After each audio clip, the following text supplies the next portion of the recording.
యేసుక్రీస్తు అతి పరిశుద్ధ నామంలో మీ అందరికీ శుభములు తెలియజేస్తున్నామండి. ఈరోజు దేవుని వాగ్దానము మీ కొరకు.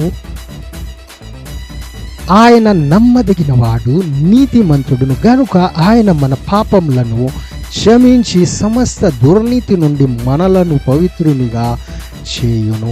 యోహాను రాసిన మొదటి పత్రిక 1వ అధ్యాయము 9వ వచనం. మనము ఏది చేసినా ఈ లోకంలో చాలామంది మంచి చేసినా క్షమించరండి, కానీ మన దేవుడు మనం తప్పు చేసిన ఆయన క్షమిస్తానికి సిద్ధంగా ఉన్నారు. ఆయన మనల్ని క్షమిస్తున్నారు. కొన్నిసార్లు తల్లిదండ్రులు పిల్లల్ని క్షమించరేమో, లేకపోతే పిల్లలు తల్లిదండ్రులను క్షమించరేమో, స్నేహితుల్ని చాలామంది స్నేహితులు క్షమించలేకపోతున్నారు. అటువంటి పనులు జరిగినాయి. కానీ దేవుడు మనం క్షమిస్తే ఈ లోకంలో ఉన్న అన్ని పాపాల నుంచి మనము క్షమాపణ పొందుకుంటామండి. ఏ విధంగా అయితే దావీదు ప్రార్థన చేశాడో, దేవుని సన్నిధిలో క్షమాపణ అడిగాడో, ఆయన క్షమాపణ పొందుకుని అన్ని పాపాల నుంచి విడిపించబడ్డాడండి. అదేవిధంగా మనము దేవుని సన్నిధిలో క్షమాపణ అడిగినట్లయితే దేవుడు క్షమిస్తానికి సిద్ధంగా ఉన్నాడు.